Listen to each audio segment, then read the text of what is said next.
打点点，继续的俩信息难给的，当然就中国人卡个专门那么做的，当然先给你那么做，那是当然是天天忙着，当接吧，上不了呀，公干不上的。Więc chciałbym rozpocząć od pozdrowień. Chciałbym powitać wszystkich, którzy słuchają, od wszystkie mniszki, które uczestniczyły w zgromadzeniu Arya Krzema, wszystkich kempo, mnichów, wszystkich moich przyjaciół w Darmie, zarówno którzy słuchają przez internet również.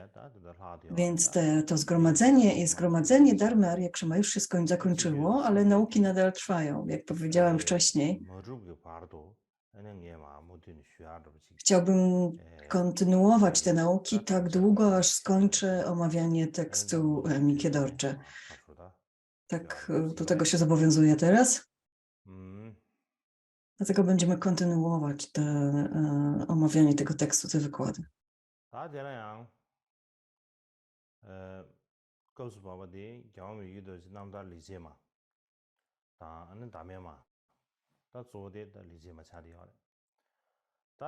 Więc omawiamy autobiograficzne wersy,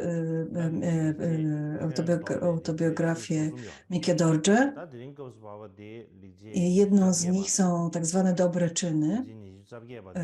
30, omawia ona 33 dobre czyny. Dzisiaj przejdziemy do 28.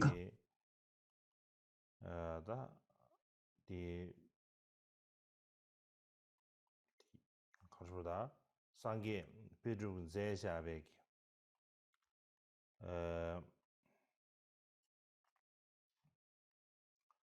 sab제란 자지 쉬위나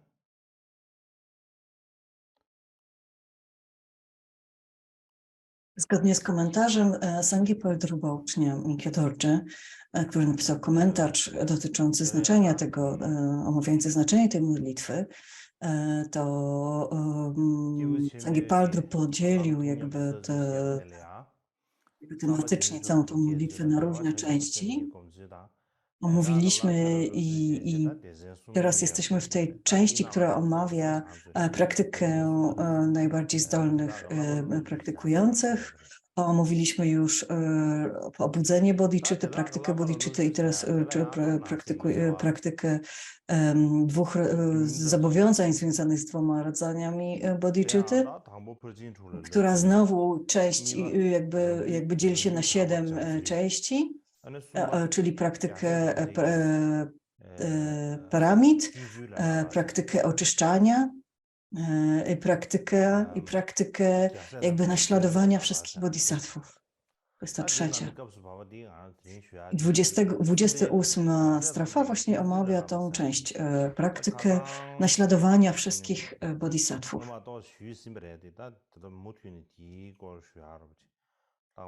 Zacząłem o tym mówić podczas poprzedniej sesji, ale myślę, że jest tutaj dużo więcej do powiedzenia.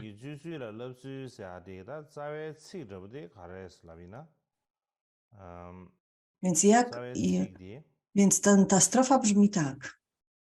Skoro nie sposób pojąć wszelkich aktywności wkraczania na ścieżkę przebudzenia, modliłem się, by podążać krok w krok za czynami wszystkich bodhisattvów. Mam to za jeden z moich dobrych czynów.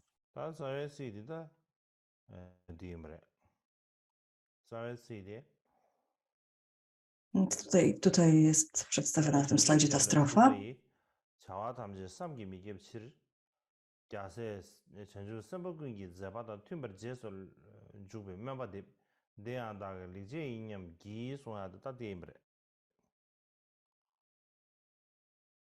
Więc to jest jakby rdzenny tekst, ten fragment, który będziemy teraz omawiać.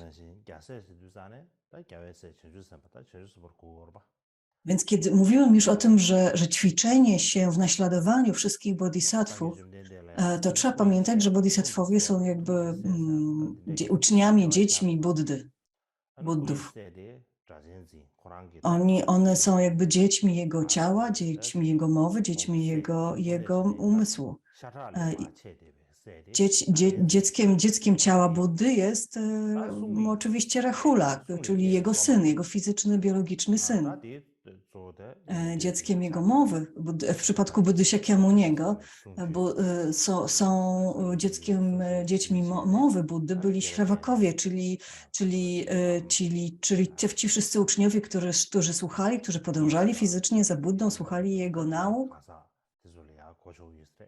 I oni byli w stanie w ten sposób odnaleźć ścieżkę i podążać tą ścieżką. Zaś dziećmi umysłu Buddy Shakyamuniego byli ci jego uczniowie, którzy praktykowali bodhicittę, czyli bodhisattwowie.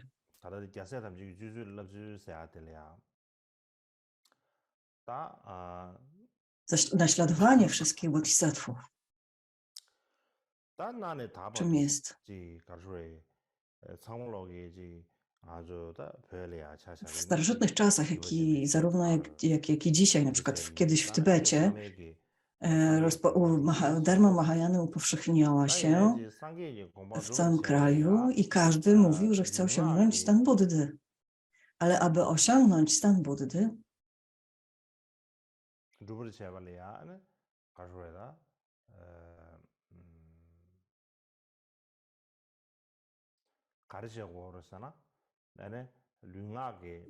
co należy zrobić? Należy usunąć wszystkie splamienia i osiągnąć doskonałość mądrości. Co więcej, to znaczy to wszyscy musimy to zrobić. Co więcej, przebudzenie to jakby nie powstaje z samego unikania czynienia złego i robienia dobrego. Jakby to samo jeszcze nie prowadzi do przebudzenia.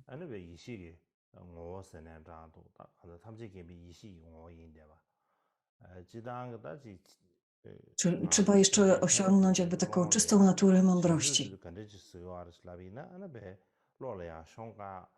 I coś, co jest dla nas bardzo ciężko nawet zrozumieć, pojąc, o co tu w ogóle chodzi.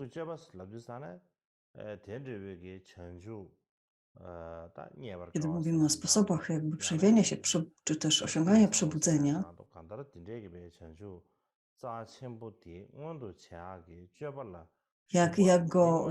jak osiągnąć to przebudzenie, jak do niego doprowadzić. Więc aktywnością, którą musimy się zaangażować, aby taki stan osiągnąć, to jest bodhicitta aspiracji i bodhicitta zastosowania.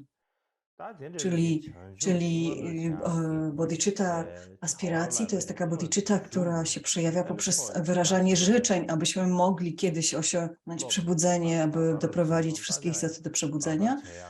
Natomiast bodhicitta zastosowania polega na ćwiczeniu się w różnych aktywnościach, której towarzyszy intencja bodhicitty. Czyli więc nagromadzenie całej jakby zasługi związane z tą praktyką bodhicitty jest tak naprawdę ciężkie w ogóle do wyobrażenia dla zwyczajnych osób. Nawet Śrawakowie i praktykobudowie jest jakby ciężko im sobie wyobrazić, o co tu w ogóle chodzi, jak to w ogóle można osiągnąć. Nawet początkujący bodhisattwowie mają problem z tym, żeby zrozumieć w pełni, na czym to polega i jakiego rodzaju to jest stan.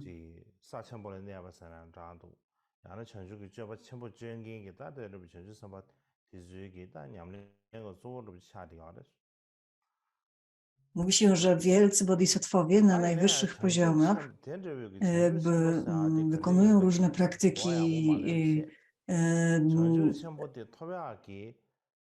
To mówimy o tym, że to jest przebudzenie, nie mamy dobrego zrozumienia, czym jest przebudzenie i czym jest poziom bodhisattwy, więc na wszystko mówimy o przebudzenie.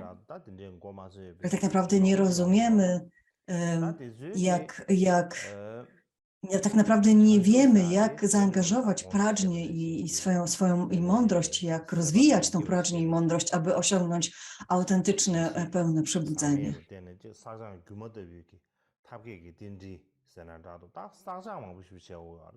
Więc mówi się, że jest to mądrość, która nie ma charakterystyk, mm, że należy rozwijać dwa nagromadzenia, zasługi i mądrości. Jest, ale to nie jest tak, że do przebudzenia doprowadzi nas jedna czy dwie metody. Musimy zaangażować w to bardzo wiele różnych wysiłków i zastosować bardzo wiele różnych metod. Wielu ludzi tego nie rozumie. To nie jest tak, że od czasu do czasu wykonamy taką czy inną praktykę. Niektórzy bodhisattwowie, gdy przyjrzymy się ich aktywności, to wygląda na to, jakby działali pod wpływem emocji, albo jakby tak naprawdę wyrządzali jakieś zło. Tak to wyglądało, tak to czasami wygląda nawet z zewnątrz. Więc niektórzy jakby tak naprawdę w pełni nie są w stanie zrozumieć aktywności przebudzenia, aktywności bodhisattvów. Wszystko oczywiście w pewien sposób sprowadza się do oczyszczania umysłu i do rozwijania mądrości i zasługi. Co bardzo dobrze rozumiał Mikio Dorje, rozumiał te główne punkty tej praktyki.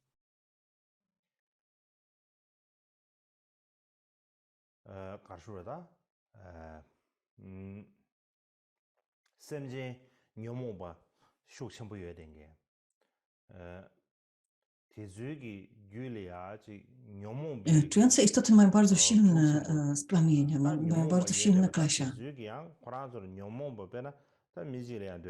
I Mikio Dorje widział, że niektórzy mają bardzo dużo pożądania.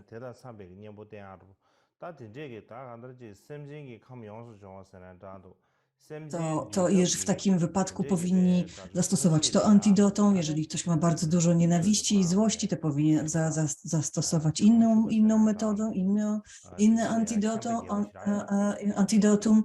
Mikio Dorje jakby osiągnął pełną jakby takie mistrzostwo w diagnozowaniu i przepisywaniu jakby metod na radzenie sobie z różnymi splamieniami, z różnymi klesiami.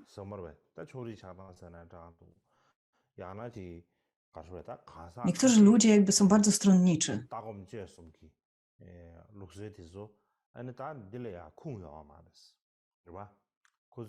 I mówią, że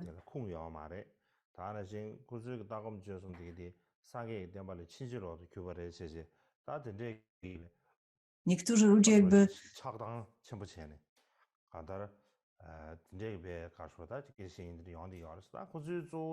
że niektórzy kiedyś w Tybecie mówili, że dharma, poglądy medytacji i działania i wszystkie jakby takie zewnętrzne jakby źródła nauk Buddy nie są prawdziwymi naukami Buddy. Ludzie w Tybecie mieli bardzo dużo jakby takiej rezerwy i nie ufali naukom buddyjskim, które nie były praktykowane, nie istniały w Tybecie. Więc dlatego na przykład krytykowali buddyzm, który się rozwijał w Chinach, czy dalej na wschodzie. Ale trzeba pamiętać, że nauki buddyjskie są bardzo rozległe, bardzo wielopoziomowe. Buddyzm, który upowszechnił się w Tybecie, to nie jest cała dharma, wszystkie nauki Buddy, jakie Buddy przekazał. Buddyzm znany w Tybecie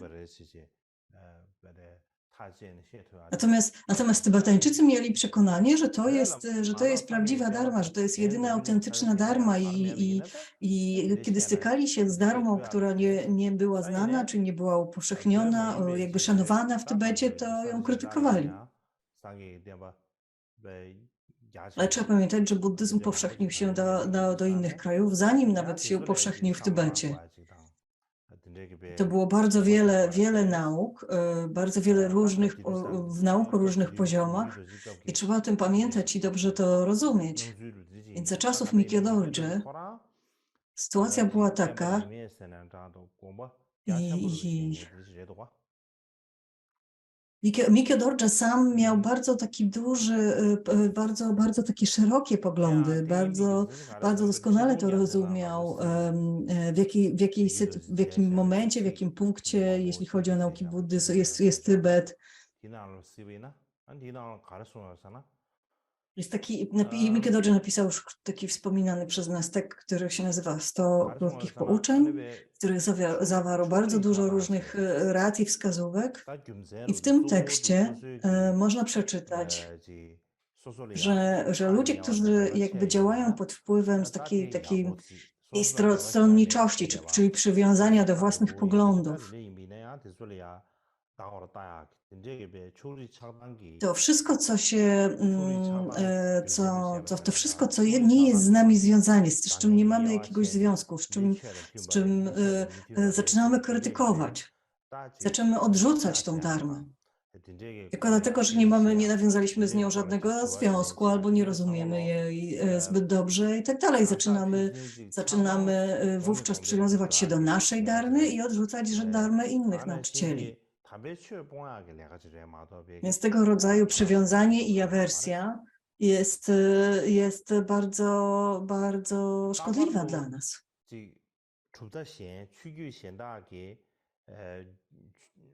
W szczególności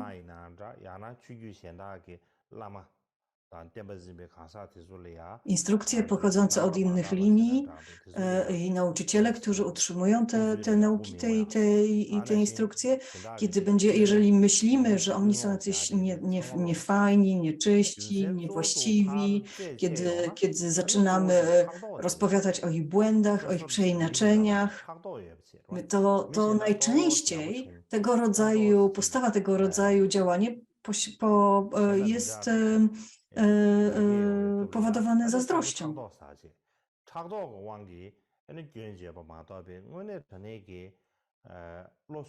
Na przykład ktoś jest sławniejszy, ktoś lepiej sobie radzi z tym czy tamtym i tak naprawdę budzi się w nas zazdrość.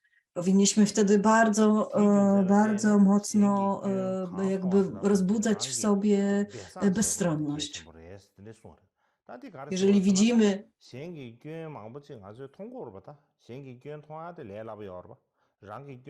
czasami widzimy błędy innych ludzi, problemy innych ludzi, ale swoich nie widzimy, bo błędy innych u ludzi wydają się nam oczywiste. Bardzo łatwo je dostrzec, bardzo trudno dostrzec własne błędy. Więc chodzi o to, żebyśmy odwrócili to spojrzenie, zaczęli spoglądać w siebie i analizować swoje własne życie, swoją własną mowę, swoje własne działanie i dbać o swój własny umysł. Zająć się swoim umysłem, żeby on był faktycznie w porządku. Bardzo łatwo jest stać z zewnątrz i widzieć i obmawiać błędy czy słabości innych ludzi. Ale to nie jest, tak nie postępuje praktykujący dharmę. Kiedy widzimy problemy, słabości innych ludzi, najpierw musimy spojrzeć w siebie, czyli dostrzegamy jakąś słabość u innej osoby. Tak naprawdę samo to, że dostrzegamy jakąś słabość u innej osoby, może świadczyć o tym, że mamy negatywne nastawienie do tej osoby, że jej zazdrościmy, to po pierwsze. Więc sam fakt, że w ogóle coś takiego zauważamy, podejrzewamy, że w ogóle coś takiego pojawi, że podejrzewamy kogoś o coś, że mamy wątpliwości co do tej osoby, to jakby automatycznie od razu powinniśmy spojrzeć siebie, skąd się tego rodzaju widzenie tej osoby w nas bierze. Powinien być nasz pierwszy odruch, a zazwyczaj jest tak, że w pierwszym odruchu po prostu krytykujemy tą osobę.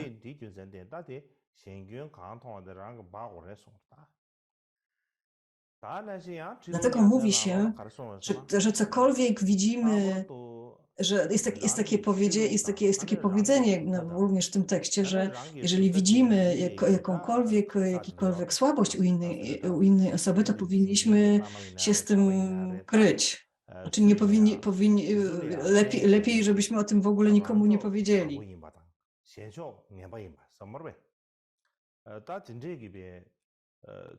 Bardzo często jesteśmy przywiązani do naszej szkoły, do naszej strony, do naszych nauk i z tego powodu uważamy, że ona jest najlepsza, uważamy, że inne szkoły i nauczyciele i Dharma są gorsze. I tak naprawdę to wynika z naszej bardzo często wynika z zazdrości, również w naszej własnej szkole. Bardzo często jest tak, że cokolwiek ktoś robi w jakiejś innej szkole, w innej tradycji, to my uważamy, że to jest jakiś błąd, że coś z tym jest nie tak.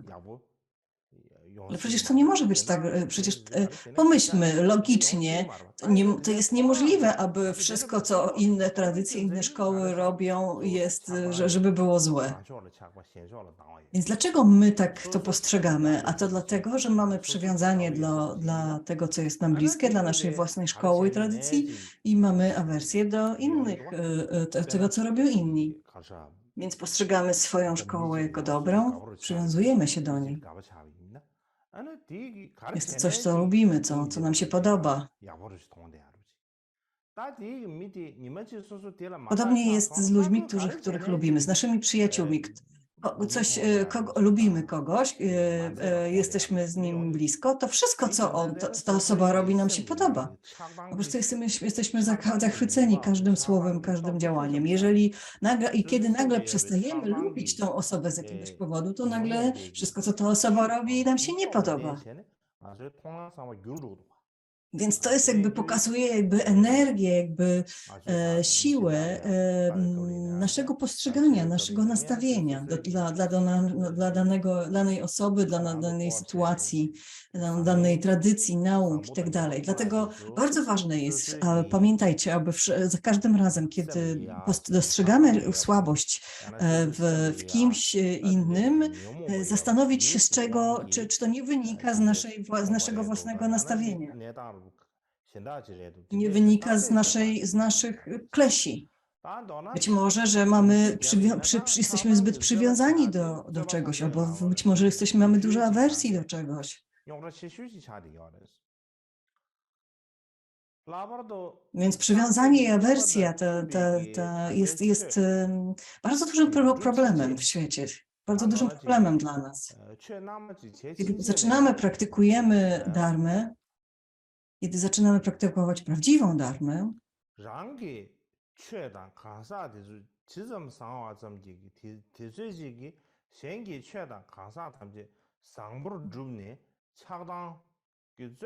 musimy rozumieć, że tak samo jak ludzie w naszej szkole działają czasami lepiej, czasami gorzej, tak samo jest w pozostałych tradycjach, w pozostałych szkołach. Uważamy, że nasza szkoła jest najlepsza, że nasi mnisi są najlepsi, że w naszym klasztorze, tak, ale musimy pamiętać, ale musimy się zastanowić, czy tak naprawdę jest, czy naprawdę tutaj nie ma żadnych błędów i nikt nie ma żadnych słabości. Mamy własną dharmę, własną szkołę. Jeżeli nasi mnisi, mniszki, lamowie działają zgodnie z tymi naukami, to super. 主的显大，区域显大给就区域显大给的举办的名啊呢，这当然区域显大拉玛呢，拉玛朝呢，那提出来呀，科学切尔奇，塔南切尔奇，是吧？恰当chung ci, tindegi To yung dona. Ale jeżeli praktykują jeżeli praktykujemy właściwie, to nabieramy tak naprawdę nabieramy coraz większego szacunku i coraz większego zrozumienia dla tradycji i dla dharmy innych tradycji.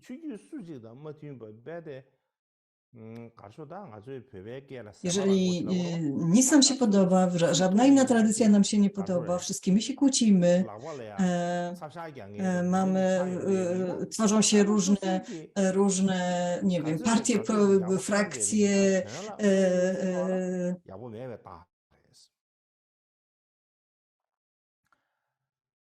to tego rodzaju społeczność, która tak się zachowuje, która tak działa, bez względu na to, jak wygląda z zewnątrz, że wewnątrz jest bardzo pomieszana i nie praktykuje prawdziwej dharmy.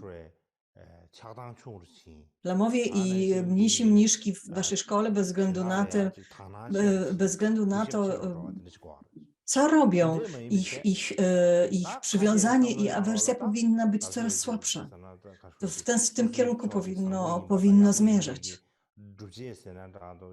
Jeżeli cały czas tylko zbieramy jakby dowody na to, że nasza szkoła jest najlepsza na świecie, to coś tu jest nie tak.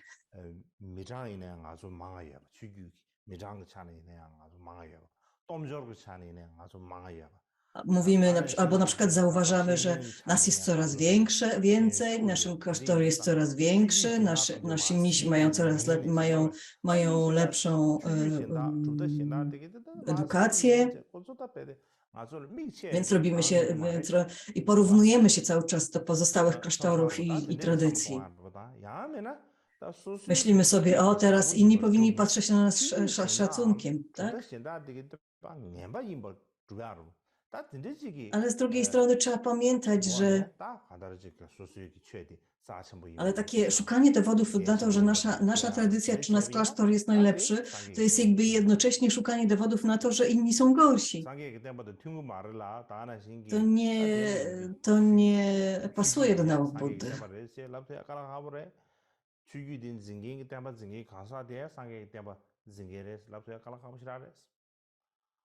Więc jeżeli tego rodzaju tradycje, tak się zachowują członkowie danej tradycji czy klasztoru, to ciężko powiedzieć, czy to jest w ogóle buddyjski klasztor, ponieważ to tak bardzo odbiega od autentycznych nauk buddyjskich.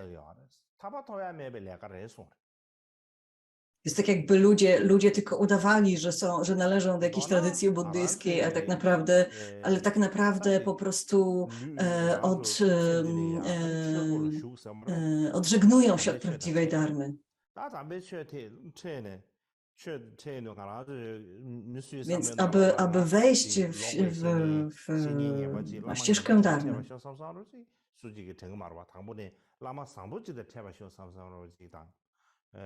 oczywiście, jak wchodzimy na ścieżkę dharmy, to myślimy, chcę spotkać prawdziwego nauczyciela. Nikt nie marzy o tym, aby spotkać fałszywego nauczyciela i fałszywą dharmę, prawda? Każdy, kto wchodzi na ścieżkę dharmy, to ma taką czystą motywację, aby praktykować prawdziwą dharmę. Nikt nie chce praktykować złej dharmy i fałszywej dharmy.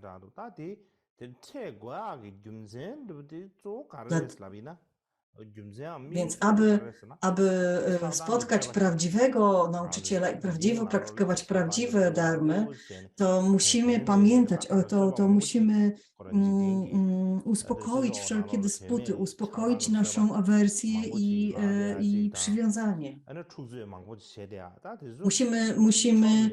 Podobnie jest jakby w różnych społecznościach, jakby takich zwyczajnych społecznościach świeckich.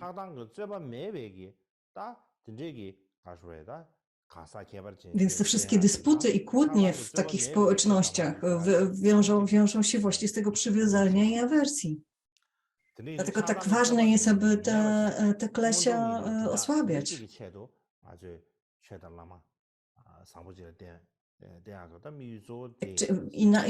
Innymi słowo, szukamy dharmy i takich nauczycieli, którzy nauczą nas, jak wyzbyć się przywiązania i awersji. Jeżeli praktykując dharmę, nasza przywiązanie i awersja robi się tylko coraz silniejsza i mocniejsza,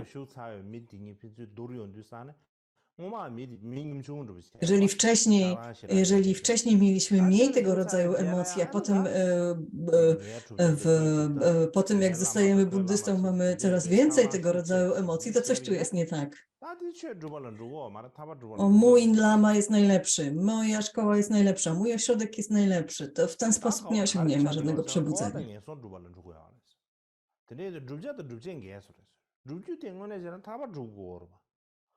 W ten sposób spadniemy na najniższe poziomy samsary. Zamiast osiągnąć wyzwolenie, to praktykujemy osiągnięcie czy też odrodzenie w najniższych poziomach samsary.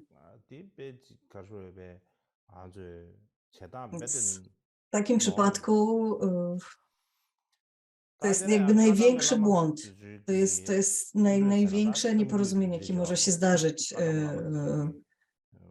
Jest taka historia z Kadampy. Jest jedna z takich historii opowiadanych przez jednego z guru Kadampy. Coś...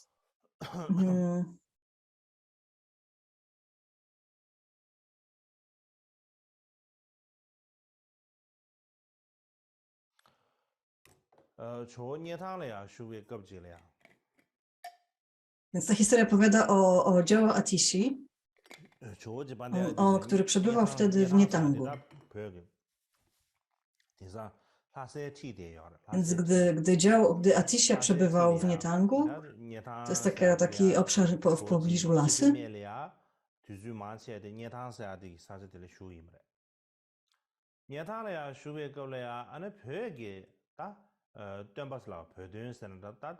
w późniejszym okresie życia właśnie tam Joe Atisha głównie mieszkał, przebywał i tam nauczał. Więc tam się jakby i tam gromadzili się, były takie zgromadzenia różnych lamów, którzy rozprawiali o dharmie. I oni zaprosili Atishę i on oczywiście był bardzo zadowolony z tego zaproszenia. Będziemy dyskutować na tym, będziemy rozprawiać na temat dharmy, to może być bardzo interesujące. Może być bardzo dobre. Więc Atisha udał się na takie zgromadzenie. Dotarł do tego miejsca, w którym odbywało się to zgromadzenie.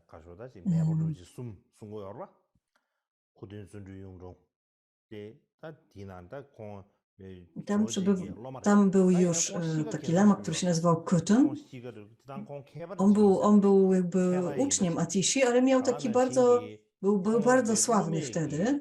Był bardzo sławny, znany nauczyciel, ale miał dość taki osobliwy charakter.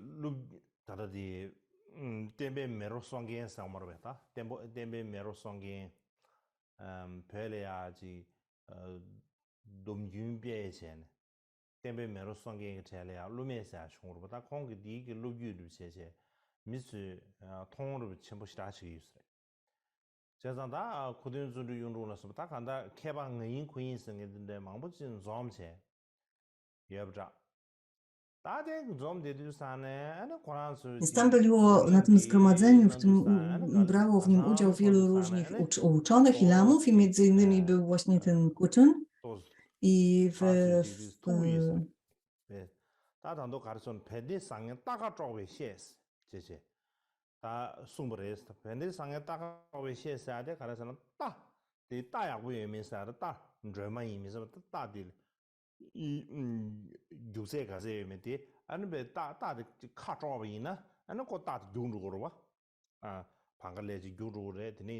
Więc jest takie powiedzenie tybetańskie, żeby ocenić dobrego mnicha i dobrego konia, to trzeba spojrzeć i zajrzeć im w usta, tak? Jakby Czyli tutaj, jeśli chodziło o mnichów, to chodziło tak naprawdę o to, co mówią, o ich kłamstwa. Na przykład, jeżeli trochę rozłościmy, podrażnimy się z takim mnichem, to wtedy dopiero zobaczymy, jak on zareaguje, co z tym zrobi. I wtedy będziemy widzieli, czy to jest dobry mnich, czy nie.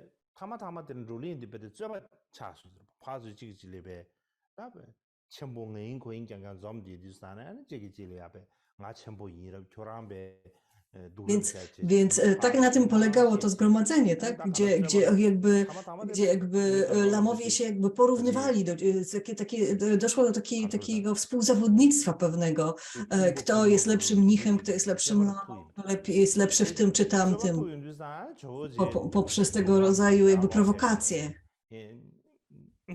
Dzieło Atisha wtedy bardzo go to rozczarowało i opuścił to zgromadzenie. Następnego dnia to zgromadzenie miało się trwać przez kilka dni. Następnego dnia Atisha Drampompa zapytał Atisię, czy idziemy dzisiaj znowu na tę dyskusję Dharmy, idziemy tam, natomiast Atisha powiedział, że nie, dzisiaj nie idziemy. Nie chcę tam iść, nie chcę tam już więcej iść. Dyskusje na temat darmu powinny osłabiać nasze wewnętrzne żale, dysputy, klesia, które przesłaniają naszą prawdziwą mądrość, naszą i innych istot. One powinny być lekiem, czy też antidotum na chorobę, tak jak woda jest antidotum na ogień. Zaś to zgromadzenie takie nie było. Ono temu zaprzeczało. To zgromadzenie tylko powiększało żale i klesia i tak dalej. Tak naprawdę ci ludzie, ci lamowie jakby zamienili lek na truciznę. Z tego leku zrobili truciznę. Biorąc udział w tego rodzaju zgromadzenia, mamy jeszcze więcej klesia, jeszcze więcej współzawodniczości, jeszcze więcej ambicji, jeszcze więcej dumy, zazdrości i tak dalej. Rozmowy na temat dharmy powinny osłabiać te emocje, a tego rodzaju zgromadzenia robią coś odwrotnego. Jest tak, jakbyśmy tą wodę zamienili, zamiast wodą próbowali gasić ogień, robili to za pomocą oliwy.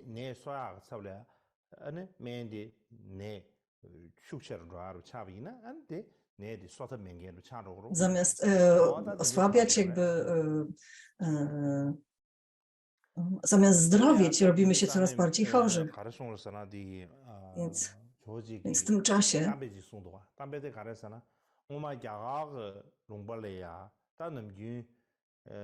Dzieło Atisha powiedział też historię, że kiedyś w przeszłości w Indiach bardzo często Vinaya właśnie omawiano jakby dharmę Vinai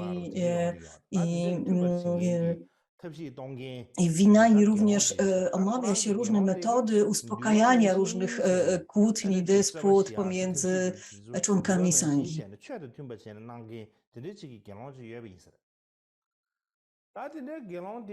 I był taki lama, bikszu, który praktykował te metody i on zazwyczaj udawał się na brzeg rzeki i ofiarowywał tormę nagą. I zazwyczaj nagowie faktycznie przychodzili, aby otrzymać tą tormę, a w zamian ofiarowywali temu bikszu różne rzeczy, czynili go bogatym, że tak powiem, podzielili się swym bogactwem.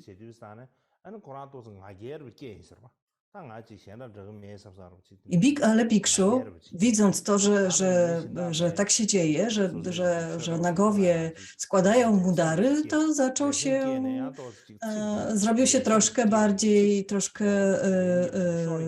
dumny i zaczął się jakby i wypowiedział kilka słów, które właśnie takich i jakby, więc wypowiedział kilka słów, które jakby poniżały innych, takich współzawodniczących, rywalizujących jakby słów o innych. I kiedy tylko nagowie to zobaczyli, to bez względu na to, jak wiele tych bikszu, tych torm ofiarowywał, nagowie przestali mu dawać jakiekolwiek dary w zamian. To przestali tego. Ten bikszu i w ogóle ten bikszu nie wiedział, o co chodzi, ale ten bikszu miał również asystenta i nagowie przyśnili się temu asystentowi i wytłumaczyli, że ten bikszu miał bardzo spokojny umysł, był bardzo jakby wolny od wszelkich klesi umysł, więc dlatego ci nagowie ofiarowywali mu te wszystkie dary i wspierali go. Ale potem, gdy bikszu zrobił się dumny, gdy starał się wywyższać ponad innych, zaczynał się wywyższać ponad innych, więc nagowie zesłościli się na niego, odwrócili się od niego.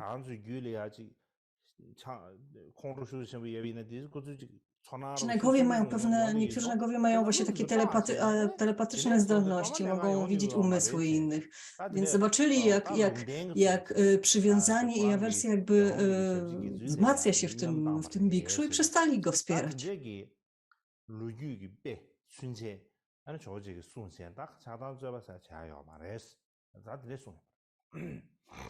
Więc jakby Atisha opowiedział ten przykład, tą historię swoim uczniom wtedy. Tak czy inaczej, kiedy widzimy dharmę, kiedy stykamy się z dharmą innych tradycji, innych nauczycieli, to w żaden sposób nie powinniśmy się wywyższać i upokarzać innych, krytykować innych. Powinniśmy takie myślenie i takie działanie zupełnie porzucić. W ten sposób tak naprawdę niszczymy i łamiemy swoje ślubowanie bodhisattwy.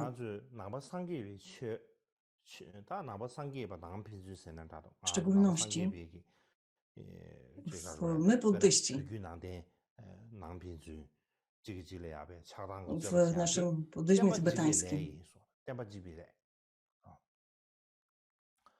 Jeżeli my między sobą w ramach buddyzmu tybetańskiego jakby prowadzimy różne dysputy, kłótnie powodowane taką awersją i przywiązaniem do swojej własnej tradycji, nauczyciela i tak dalej, to jest naprawdę bardzo, bardzo złe. Buddha mówił, że jego dharma zniknie za sprawą właśnie tego rodzaju kłótni i dysput. Że jeżeli coś może sprawić, że jego nauki zostaną zniszczone, czy też po prostu zanikną, to Buddha przyznał, że to jest właśnie jedyny sposób, w jaki można zniszczyć jego nauki. Kiedy Buddha odchodził, powiedział, że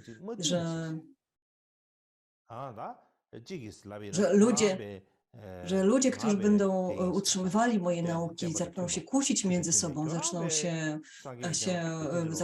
się wywyższać, zaczną się kłócić, kto jest lepszy, kto praktykuje prawdziwszą dharmę i tak dalej. Jeżeli do tego rodzaju sytuacji dojdzie, to Buddha powiedział, to wtedy właśnie moja dharma może zostać zniszczona, to wtedy będzie najbardziej zagrożona.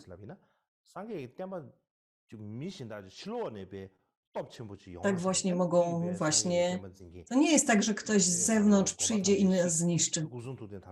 i zniszczy cały buddyzm, zniszczy klasztory, zniszczy posągi i tak dalej, zabije wszystkich mnichów, mniszki i tak dalej. To nie jest, tak to nie będzie wyglądało. Bo nauki Buddy Shakyamuniego kiedyś przestaną istnieć na tym świecie, zanikną, ale to stanie się za sprawą kłótni i pomiędzy tymi, którzy utrzymują, pomiędzy samymi buddystami. Buddha powiedział, że właśnie w ten sposób jego nauki w przyszłości zostaną zniszczone.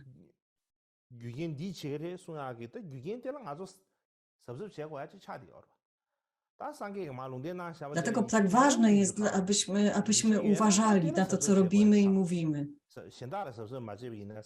Jeżeli wierzymy w to, co Buddha powiedział, to powinniśmy wziąć to sobie bardzo mocno do serca. Musimy, jeżeli są jakiekolwiek działania, które niszczą nauki Buddy, to jest właśnie to. Większość ludzi właśnie niszczy nauki Buddy cały czas, bardzo często. Każdy działa w oparciu o swoje przywiązanie i awersję, prawda? Nikt nie jest tego wolny. Jesteśmy bardzo przywiązani, jesteśmy przekonani o swoich dobrych intencjach i wychwalamy swoją szkołę, swoje tradycje, swoich nauczycieli. Nawet nie widzimy, jesteśmy z tego dumni, nawet nie widzimy, że to jest jakiś problem, że w tym jest jakiś problem, bo myślimy, bo uważamy, że to jest w porządku uważać, że jest się lepszym od innych. Ale tak naprawdę w ten sposób jakby wkrada się bardzo silna duma. Na przykład nawet w szkole Karma Kamsach mamy bardzo wiele dysput i kłótni. Jedna strona mówi to, druga strona mówi tamto. I w końcu do czego to doprowadza? Coś powie o innym klasztorze, o innej stronie. Ja jestem prawdziwym Karma Kamsang. Wy nie jesteście prawdziwym Karma Kamsang. Drudzy powiedzą to samo o nas i tak dalej. I co? W końcu nie będziemy w stanie rozróżnić, kto tak naprawdę jest Karma Kamsang.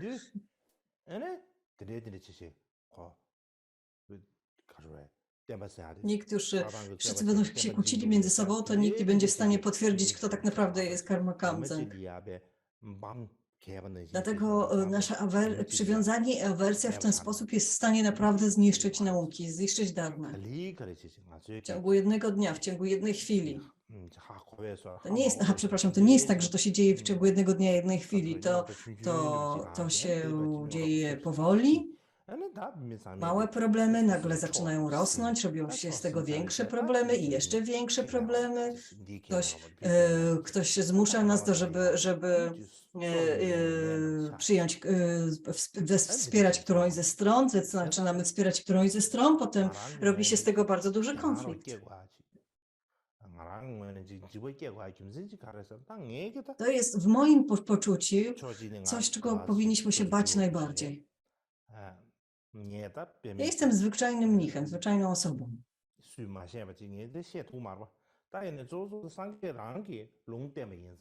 To nie jest tak, że ja wiem rzeczy, których inni ludzie nie wiedzą. Ale po prostu polegam na naukach Buddy, który sam powiedział, że tego rodzaju przywiązanie i awersja i tego rodzaju stronniczość zniszczy jego nauki. Więc skoro Buddha tak powiedział, no to naprawdę musimy uważać. Nawet za czasów życia Michio Dorje, on widział to, że tego rodzaju dysputy, tego rodzaju kłótnie są bardzo szkodliwe. Że trzeba naprawdę uważać na to. Jak czytamy to 100 krótkich pouczeń, to widzimy to bardzo dokładnie, jak wiele on uwagi do tego przykładał.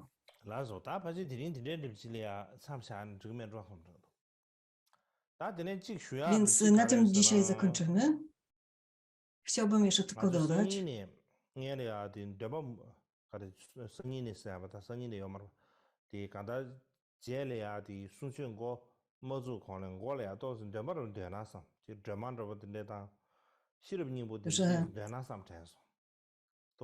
że przed naukami, że albo Tarę, albo Sutrę Serca powinniśmy recytować przed naukami. Bardzo dobrze by było, gdybyśmy tak robili, aby usunąć wszelkie przeszkody w aktywności gośtobliwości Dalaj Lamy i też usunąć przeszkody w tych naukach, bo za każdym razem, kiedy zaczynam znowu nauczać teraz, to nagle coś się dzieje, albo zaczynam się chorować, albo ktoś mi przeszkadza, albo coś muszę zrobić, więc cały czas są jakieś przeszkody jakieś na drodze podczas tych nauk. Dlatego bardzo proszę, abyśmy wszyscy przed naukami recytowali albo pochwały dla 21 tar, albo Sutrę Serca. Więc na tym kończymy dzisiaj. Dziękuję bardzo.